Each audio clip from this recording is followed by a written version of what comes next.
淘寶玩具龜，我操！佢哋講緊咩？你知唔知呢？唔知唔緊要，可以揾佢。這是香港動物傳心咧，就係科學嘅，靠自己嘅力量動物傳心師去同動物進行雙向嘅溝通。肯花時間去練習嘅話咧，人人都學得識。這麼牛逼！市面上湧現咗唔少好似 Thomas 一樣嘅動物傳心師，聲稱可以同動物傾偈，唔使見面，淨係睇相就得。收費斷問題計，每次由150蚊到過千蚊不等。我操，這麼貴！150我到1000。哋記者嘅寵物布歐上個月走失咗，可以揾傳心師去問嗰個動物，嗰個大概嘅位置喺邊度啊？點樣約翻去可以見面啊？我訓練出嚟嘅動物傳心師咧，今日全部都青出於藍。咁呢個係我好驕傲嘅。真的假的？我哋就揾咗5個市面上活躍嘅傳心師 ，WhatsApp 布歐張相俾佢哋，問下佢點解要離家出走，點先揾得翻佢。第一個幫我哋傳心嘅係佢。即係點解要走？係覺得屋企好悶咯。佢好有目標性，好有抱負嗰啲，覺得我一定要去大自然。跟住係佢。佢見到嘅嘢就係好多報紙，即係覺得嗰啲報紙嗰啲味啊，嗰啲咁好攻住佢啊，咁樣個鼻報紙味唔舒服。佢有冇啲嘢會想同我講咁？即係佢淨係覺得自己幾論盡啊咁。然後係任教多個動物傳心課程嘅佢，300港幣，我操，這麼貴啊！隔空咁樣傳送啊！佢俾嗰啲畫面俾我睇咧，就喺大盆栽嗰啲花盆後面，佢就係咁講驚咁，仲在世嘅放心。而佢就活躍喺 Instagram， 佢透過 WhatsApp 回覆我哋，話布歐因為有人帶咗佢出去玩，又唔理佢，嬲嬲地抱住冒險嘅精神去玩。5個人入面收得最貴嘅係 Thomas 話受過佢訓練、青出於藍嘅 Isaac 認可傳心師。我哋都傾咗都幾耐下嘅，我哋由10點嘅20分啦，去到11點嘅42分咯。我同佢傳心嗰下，其實佢又冇嘢嘅，咁佢一直都會匿埋啲比較黑噶，同埋佔即係濕濕地嘅地方。5個傳心師個個答案都唔同，邊個最準呢？不如問下主角啦。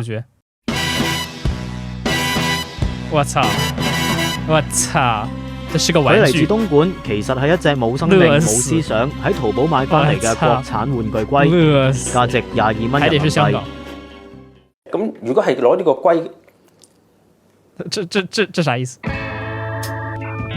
我操，怎麼尬住了他？他怎麼尬住了？如果係攞呢個龜嘅相咧，應該係傳唔到心嘅。如果係收到嘅，即係收到嘅信息嘅話咧，就應該係嗰個動物傳心師嘅即係自言自語咯。他怎麼尬住了？啊，他也張相係咪呢一隻龜？係啊，所以他們去線下找他們了，我操！他們去找他們了。如果你會去相信嘅話，譬如佢哋會儲存咗嗰個人嘅情緒嘅。死物嚟嘅，死物嘅，即係佢係一隻死物。而曾經有冇布歐呢一隻出現過啊？係冇㗎。冇㗎。係啊。咁所以可能係即係 connect 咗其他布歐嘅相同名嘅龜，我操！另外2個幫玩具龜傳心，直接公審還得是香港。對呀，這樣做挺好的，斷一下人財路嘛，也不錯的。傳心師一個就話要了解下，另一個就直接。還是香港能處啊，的確是香港能處，根本不在乎，事實就是事實，你知道嗎？就應該這樣，我操！坊間一啲比較出名嘅傳心師都會開辦動物傳心課程，仲有證書頒發。我哋就上咗工聯會一個課程，睇下教啲乜。係咪咩動物都得㗎？全部都可以溝通到嘅都。係溝通到，昆蟲都溝通到。昆蟲都能溝通到？這人是笑了嗎？溝通到。前面這人笑了嗎？曱甴都溝通到啊！這是記者在笑嗎？還是誰在笑？那怎麼在笑啊？這是誰啊？導師喺堂上面教我哋放鬆身體，合埋眼，用動物嘅相做傳心練習。似乎個個同學除咗我之外都可以同動物溝通。你中意喺邊度瞓？有個啡色同學。嗱，我上咗一堂咧就冇上到啦，同動物傾偈我就唔掂啦。咁你頭先上堂做嗰啲傳心練習啦，其實我都係亂噏嘅啫。咁而呢個課堂嘅導師咧就係頭先幫我哋揾布歐，話佢好驚嘅左志謙。坊間出名啲嘅傳心師收費更加驚人，好似李曉君嘅 Animal Stage 讀晒幾級課程，差唔多要8000蚊。而標榜科學全心嘅 Isaac， 這不是對這一些人的正確的態度嗎？來，這不才是正確的態度嗎？課程更加點名道姓，我操！點名道姓爆了，我操！這不才是正確的態度嗎？我覺得就應該是這種態度啊！他也沒有說假話，他就是把事實給拿出來了。創辦人 Thomas 自己已經唔幫動物傳心，專心授徒，亦都提出以量子物理嚟量子物理，我操！傳心嘅科學理論。兩個粒子佢當佢糾結嗰陣時咧，傳心師咧就有一排。所以他故意是問，這量子力學和這個確切的關係是什麼？咁另外動物嗰邊咧就有一排粒子。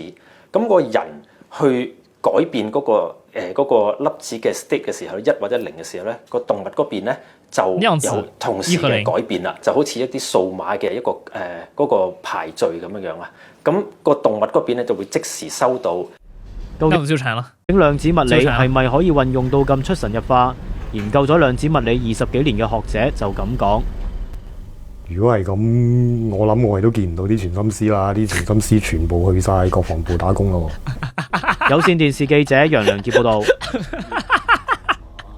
Based， 哎呀，我感覺我正常了，我感覺正常了，這不就是正常應該有的態度嗎？就應該是這樣啊。